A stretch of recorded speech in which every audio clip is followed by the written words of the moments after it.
और खबर उत्तर प्रदेश से, जहां पर फतेहपुर मामले में अखिलेश यादव के बयान पर डेप्यूटी सीएम ब्रजेश पाठक ने पलटवार किया है।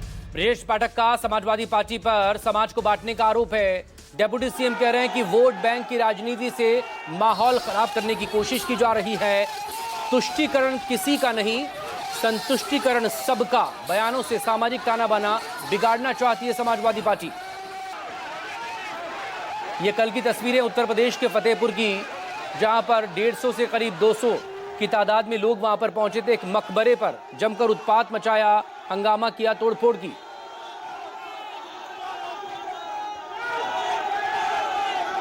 तो फतेहपुर केस में कैसे ब्रजेश पाठक और अखिलेश यादव आमने सामने आ रहे हैं। सपा की नीति है फूट डालो राज करो वाली। वोट बैंक की राजनीति से माहौल खराब करने की कोशिश की जा रही है। तुष्टीकरण किसी का नहीं, लेकिन संतुष्टीकरण सबका। बयानों से सामाजिक ताना बाना बिगाड़ना चाहती है समाजवादी पार्टी। ये तमाम बातें कही गई हैं और हिंदू मुस्लिम विवाद को बढ़ावा देती है सपा। ब्रजेश पाठक ने निशाना साधा है समाजवादी पार्टी पर। इससे पहले अखिलेश यादव ने सवाल उठाए थे फतेहपुर में हुए इस पूरे वाकये को लेकर सरकार के काम करने पर। इधर फतेहपुर घटना पर विधानसभा में बोले सुरेश खन्ना। समाजवादी पार्टी के आरोपों का सुरेश खन्ना ने खंडन किया।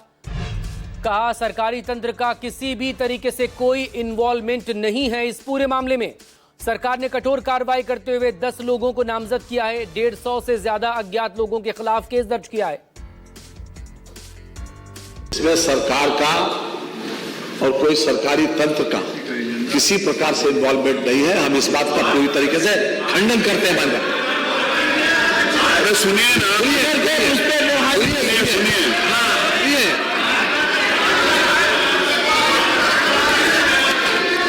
सुनिए मान भाई, ये सुनिए पूरी बात। कोई विषय है तो बात का सुनिए। माननीय नेता विपक्ष ने जो विषय उठाया उसके बाद उत्तर में तो सुनिए। आप जवाब सुनिए तो सही। पूरी जाकर कोई विषय है तो आनंद जी बताइए। ये क्राइम नंबर 300। सुनिए वो पूरी बात। आपने विषय उठाया तो उत्तर में तो सुनिए, सरकार का पक्ष में तो सुनिए। Crime number 319। अरे बैठिए। थाना कोतवाली फतेहपुर 11/8/2021 को शाम को 6:21 पर इस पर रिपोर्ट लिखी गई।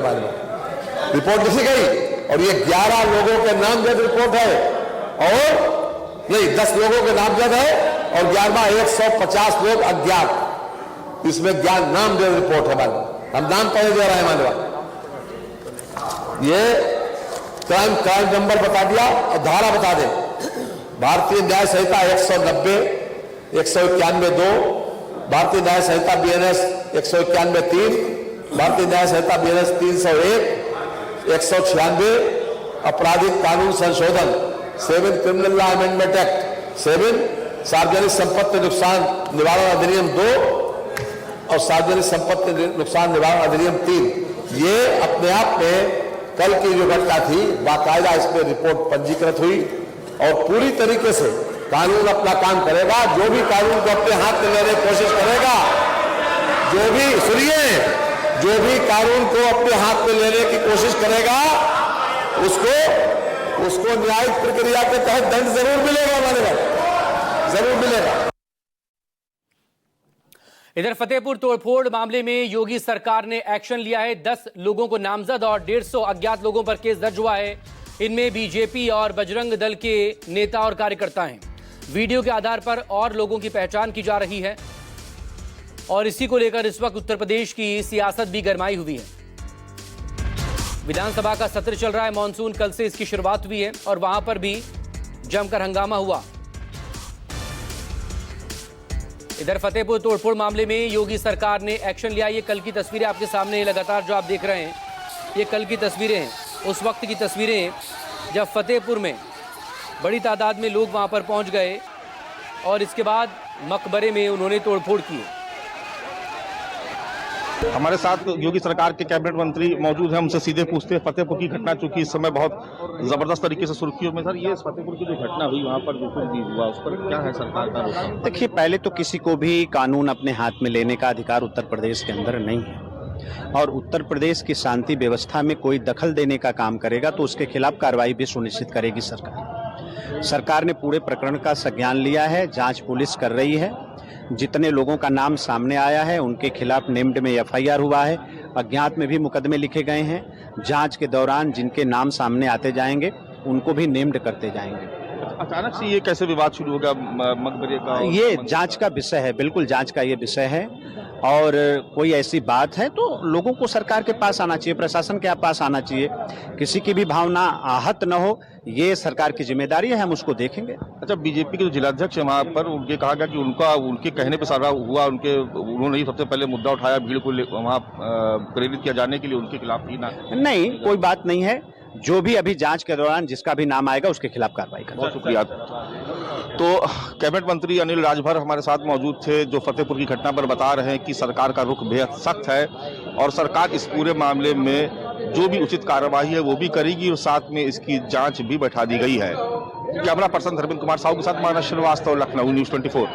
हमारे साथ सरोजनी नगर से विधायक राजेश्वर जी मौजूद है। राजेश्वर जी, एक तरफ सदन की कार्रवाई चल रही है और दूसरी तरफ आप देख रहे हैं फतेहपुर में बहुत बड़ा बवाल हुआ। समाजवादी पार्टी ने आरोप लगाया कि इस तरीके से यहाँ पर नहीं, कानून अपनी कार्रवाई कर रहा है। योगी जी के राज में कठोर कार्रवाई होती है। दंगे माफियाओं की, उन दंगाइयों की कोई जगह नहीं, उनको सबको जेल भेजा जाएगा।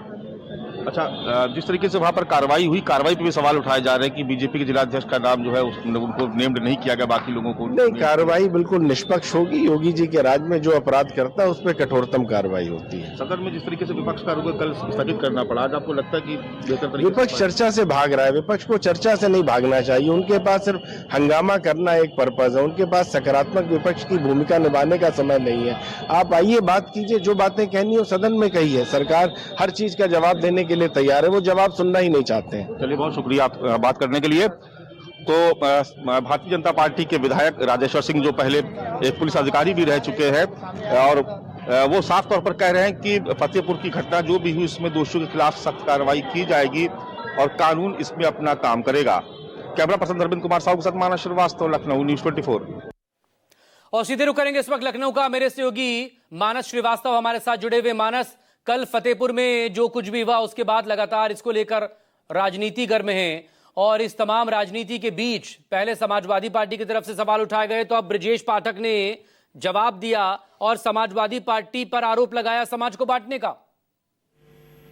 जी बिल्कुल, निश्चित तौर पर। दरअसल इसमें सियासत इसलिए भी ज्यादा बढ़ा गई क्योंकि कल ही विधानसभा का मानसून सत्र शुरू हुआ और जिस वक्त उत्तर प्रदेश में सदन की कार्रवाई शुरू हो रही थी, ठीक उसी वक्त उत्तर प्रदेश के फतेहपुर जनपद में एक मकबरे और मंदिर को लेकर के दंगा भड़क गया वहां पर। और जिस तरीके से वहां पर तमाम सैकड़ों की संख्या में भीड़ जमा हो गई, वहां मकबरे को तोड़ा गया, उसके बाद जिस तरीके का तनाव वहां पर फैला, उसको लेकर निश्चित तौर पर समाजवादी पार्टी के मुखिया अखिलेश यादव ने भारतीय जनता पार्टी की सरकार पर सोशल मीडिया के माध्यम से गंभीर सवाल खड़े किए और कहा कि ये खत्म होती बीजेपी की निशानी है। इसके बाद उत्तर प्रदेश के डिप्टी सीएम ब्रजेश पाठक सामने आए। क्योंकि आप पिछले कुछ समय से देख रहे होंगे कि उत्तर प्रदेश के दोनों डिप्टी सीएम और समाजवादी पार्टी के मुखिया अखिलेश यादव के बीच में लगातार छोटी बड़े तमाम घटनाओं को लेकर के एक दूसरे पर आरोप प्रत्यारोप का दौर चलता रहता है। ठीक उसी समय उसका जवाब देते हुए ब्रजेश पाठक ने एक प्रेस नोट जारी करके उसमें उन्होंने लिखा कि किस तरीके से समाजवादी पार्टी की सरकारों में जाति और धर्म के आधार पर कार्रवाई होती थी। वो आगे भी लिख रहे हैं उसमें कि तुष्टीकरण किसी का नहीं लेकिन संतुष्टीकरण सबका किया जाएगा। और किसी मामले में आपको अपडेट कर दें कि आज उत्तर प्रदेश की विधानसभा में भी समाजवादी पार्टी की तरफ से मुद्दा उठाएगा, जिस पर वित्त मंत्री और संसदीय कार्य मंत्री सुरेश खन्ना ने उसका जवाब दिया और इसमें सरकार के किसी भी तरीके के इन्वॉल्वमेंट को उन्होंने पूरी तरीके से नकार दिया। और उन्होंने कहा कि सदन में वो इस बात का खंडन करते हैं कि इस मामले में सरकार ने की या सरकार की प्रशासनिक मशीनरी की किसी भी तरीके की कोई भागीदारी या संरक्षण जैसी बात नहीं है जी। इसमें तमाम लोगों के खिलाफ करीब 10 इसमें लोग नामजद किए गए इस घटना में और 150 लोगों के जो अज्ञात हैं उनके खिलाफ इस पूरे मामले में मुकदमा दर्ज किया गया है। ठीक, बहुत शुक्रिया आपका तमाम डिटेल के लिए। आप नजरें बना रखिए। मानस, आगे बढ़ने से पहले इस वक्त की हेडलाइंस पर एक नजर।